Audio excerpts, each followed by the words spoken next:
Well, hello again, everyone. Hope everyone is doing well. I am Mike Cammarata.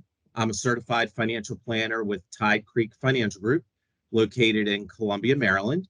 And I am here with Russell Berger. Russell, you want to go ahead and introduce yourself?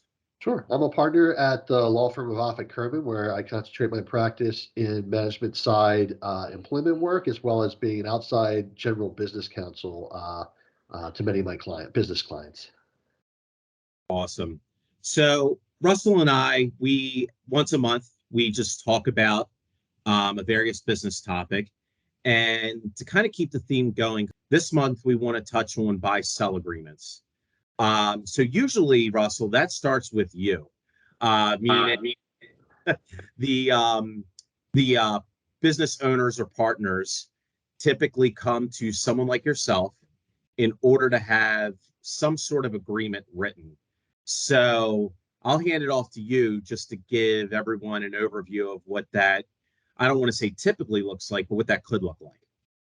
Yeah, at a very high level, if you've got different ownership interests in a business, it's a really important document to have. It's one you absolutely should have because it spells out what's going to happen, how the exit's going to take place.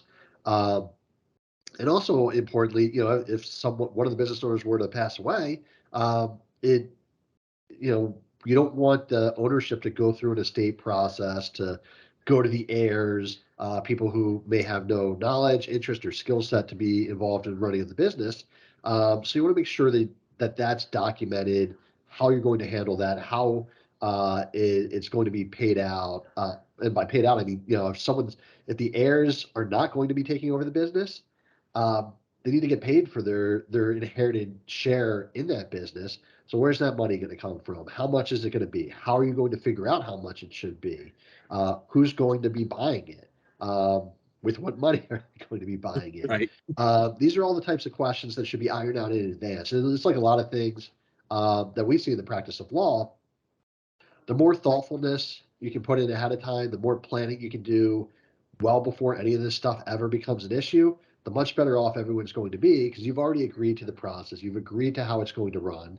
And yeah, it still can be a challenge to run it and to execute, but at least you're set up on the right track and you know what you're going to be doing.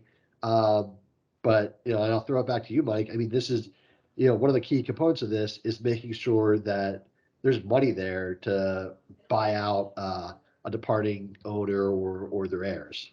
Yeah. One comment that I've heard many a times, and this is typically with a two-owner partnership. One of the owners, when we have a separate conversation, they'll say, look, I really like my business partner's spouse, but I don't want to be in business with him or her.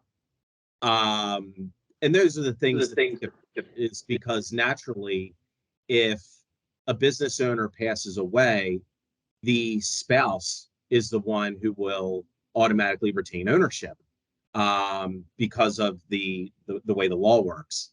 And most spouses of business owners are not working in the business. They do not want to work in the business. And the survivor owner does not want to be in business with the surviving spouse. So yeah, you mentioned a good point is how is that going to be funded?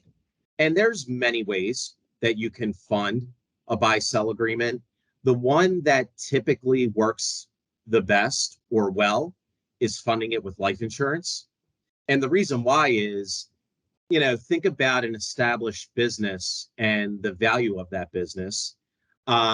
Usually it's somewhere between 2.5 to 3 times earnings.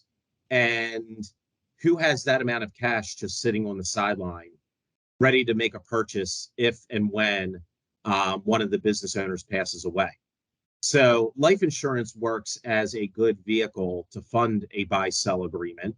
That way, there's a large sum of money there that the survivors can use to buy, that the survivor owner can use to buy the business. And generally, when it comes to life insurance proceeds, you get those pretty quickly. Another thing that I see overlooked is also in the event of a disability. So it's good to have the buy-sell agreement funded in the event that an owner passes away. But what if an owner becomes disabled and can no longer work in the business? It's also important to have that buy-sell agreement funded, potentially with disability income insurance as well, to protect against either someone passing or someone becoming disabled and not being able to work in the business. Yeah, that's a really good point. I mean, there's different ways that a buy sell could become triggered, and you want to make sure that you're covered um, in all those circumstances. And I sometimes that's payment over time. That's one way to hedge on it. Sometimes it's having insurance money come in. Sometimes it's a combination.